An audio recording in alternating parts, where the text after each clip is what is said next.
பொங்கல் பற்றி சில வரிகள்.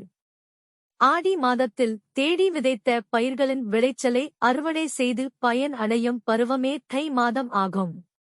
இந்த திருநாள் அன்று அனைவரது வீட்டிலும் அந்த அறுவடையில் கிடைத்த புதிய அரிசியை சர்க்கரை, பால், நெய் சேர்த்து புது பானையிலிட்டு பொங்கல் செய்து சூரியனுக்கும் மாட்டுக்கும் படைத்து உண்டு மகிழும் விழாவே பொங்கல் விழாவாகும்.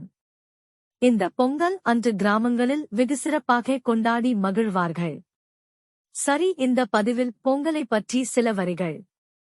தமிழரை போற்றும் நன்னாள், உள்ளவரை போற்றும் பொன்னாள். உழைக்கும் மக்கள் தமது உழைப்பிற்கு உதவிய இயற்கைக்கும் சூரியனுக்கும் கால்நடைகளுக்கும் தமது நன்றியையும் மகிழ்ச்சியையும் தெரிவிக்கும் நாள் பொங்கல் திருநாள் ஆகும். பொங்கல் திருநாள் 4 நாட்கள் மிகவும் சிறப்பாக கொண்டாடப்படுகிறது. முதல் நாள் போகி பண்டிகை, 2ஆம் நாள் தைப்பொங்கல், 3ஆம் நாள் மாட்டுப் பொங்கல், 4ஆம் நாள் காணும் பொங்கல். முதல் நாள் போகி பண்டிகை பொங்கல் திருநாளின் முதல் நாள் கொண்டாடப்படுகிறது. இந்த நாளில் வீட்டில் உள்ள பழைய பொருட்கள் மற்றும் தேவை இல்லாத பொருட்கள் அப்புறப்படுத்தப்பட்டு வீட்டினை சுத்தம் செய்வார்கள். 2ஆம் நாளான தை பொங்கல் அன்று புதுப்பானையில் பொங்கல் செய்து அதனை முதலில் கதிரவனுக்கு படைப்பார்கள். பின் குடும்பத்தினர் அனைவரும் உண்டு மகிழ்வார்கள். 3ஆம் நாள் மாட்டுப் பொங்கல், உழவு செய்வதற்கு பெரும் உதவியாக இருக்கும் கால்நடைகளுக்கு நன்றி கூறும் திருநாள் ஆகும்.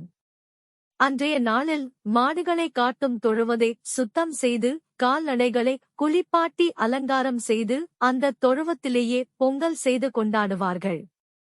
4ஆம் நாள் காணும் பொங்கல். இந்த பண்டிகை அன்று உற்றார், உறவினர், நண்பர்களைக் காணுதல் மற்றும் பெரியவர்களின் ஆசி பெறுதல் போன்ற நிகழ்வுகள் நடைபெறும். உழவுக்கும் தொழிலுக்கும் வந்தனை செய்வோம் என்ற பாரதியார் கூற்றுப்படி பொங்கல் திருநாள் கொண்டாடப்பட வேண்டும். உழவன் இயற்கைக்கும் நாம் உழவனாக்கும் நன்றி தெரிவிக்கும் நன்னாளே பொங்கல் திருநாள். தமிழர் தம் மண்ணின் பெருமைக்கும் அவர்தம் மரபுக்கும் புகழ் சேர்க்கும் அற்புத திருநாள் இது. அனைவருக்கும் இனிய பொங்கல் நல்வாழ்த்துக்கள். தை முதல் நாள் தமிழ்நாட்டில் அறுவடையே கொண்டாடும் விதமாகவும் விவசாயத்திற்கு உதவும் சூரிய பகவானுக்கு நன்றி தெரிவிக்கும் விதமாகவும் பொங்கல் வைத்து கொண்டாடப்படுகிறது. தமிழ் மக்களின் பண்பாட்டு அடையாளமாக விளங்கும் பொங்கல் பண்டிகையை முறைப்படி கொண்டாட செய்ய வேண்டியவை. விடியற் காலையிலேயே வாசலில் நீர் தெளித்து அரிசி மாவால் கோலமிட வேண்டும். வண்ணக் கோலங்கள் இடுவது கூடுதல் சிறப்பு.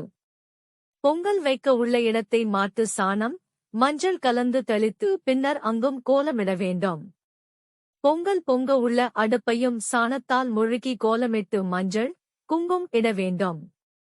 திருநீரை கரைத்து பட்டையாகவும் இடலாம். பொங்கல் பானையை சுத்தமாக கழுவி மண்பானையாக இருந்தால் மாவு கரைசல் கோலமிடலாம். மற்ற பொங்கல் பாத்திரங்களில் திருநீர் இட்டு மஞ்சள், குங்குமம் வைக்க வேண்டும். மண்பானை, விறகு அடுப்பில் பொங்கல் வைக்க முடியாதவர்கள் கேஸ் அடுப்பில் பொங்கல் வைத்தால் கேஸ் அடுப்பு, குக்கரிலும் திருநீர், மஞ்சள், குங்குமம் இடலாம்.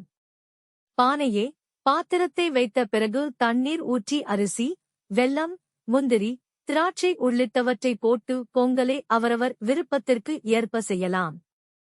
பொங்கல் பானையை இறக்கியதும் அதை சுற்றி மஞ்சள் கொத்தை கட்டி சூரிய ஒளி படும்படி வெளியில் வைக்க வேண்டும். முழுநீள வாழை இலை அல்லது மூக்கு இலையில் பொங்கல், கரும்பு, வெற்றிலை, பாக்கு மற்றும் பட்சணங்களை வைத்து கற்பூரம், சாம்பிராணி காட்டி சூரிய பகவானை வணங்க வேண்டும். குறித்த நல்ல நேரம் தவிர்த்த மற்ற நேரங்களில் ராகு, யமகண்ட சமயங்களில் பொங்கல் படையல் செய்ய வேண்டாம். பின்னர் பூஜையறையில் வழிபட்டுவிட்டு கொஞ்சமாக பொங்கலை இலையில் வைத்து காகங்களுக்கு படைக்க வேண்டும்.